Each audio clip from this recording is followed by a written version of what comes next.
I am truly, truly pleased that you guys, and I have listened to Aden here, I have listened to Isaiah there, and Bonnie, and they speak a story that resonates with all of you here. That this ICT hub is giving a chance to you through learning on being trained on this digital space.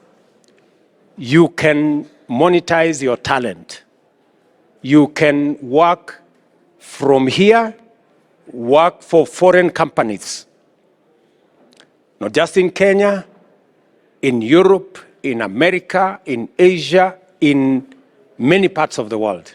When we made a commitment, when we went to elections, many people may not have known what we were saying. We were saying, under the fifth pillar on digital superhighway, we wanted to create a digital infrastructure that was going to give us opportunity for millions of young people like you to have access to the internet, to have access to computer infrastructure, and so that you can tap into the opportunity that exists in the digital space.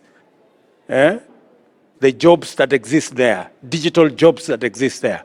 It's also going to enhance our e-commerce. And it is the same reason why we are digitizing all government services. Because we are moving into the digital space, and all business, all commerce, all transaction, government services will be available on a digital platform. And it gives then an opportunity for all of us to work and for many young people to have access to job opportunities. What you see in this ICT hub, we are replicating this in 1,450 wards in Kenya. Yeah? And we want to give as many young people in Kenya, across Kenya, an opportunity like the one you have.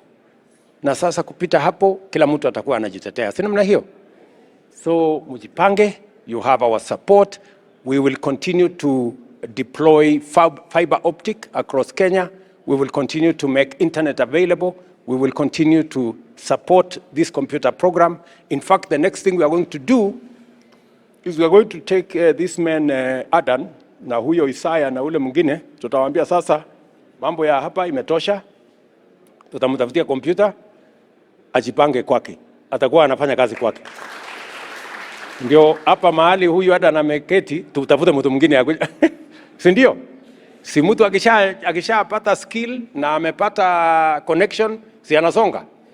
Ndio tunapatia mtu mwingine nafasi, na yeye akifika pale aende apange tena, atafute watu wengine wasaidiane. That's how we are going to create opportunities enough for all of us in Kenya.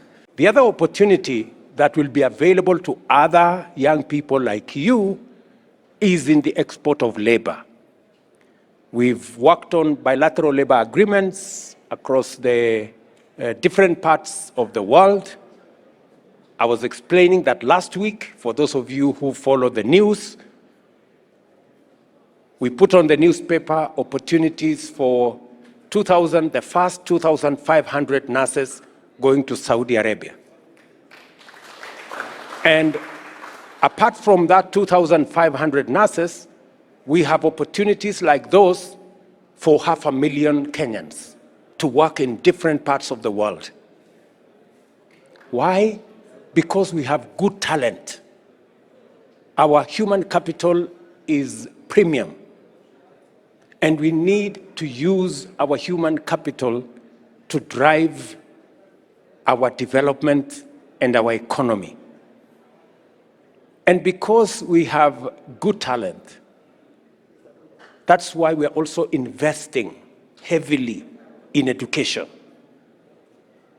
We have committed this year the largest budget in education.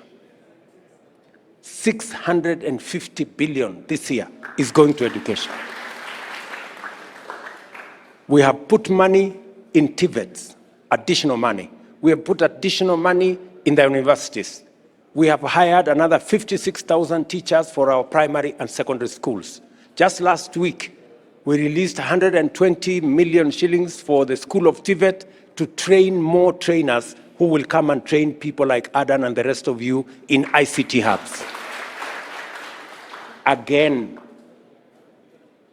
it is not by guesswork. It has to be deliberate. It has to be intentional.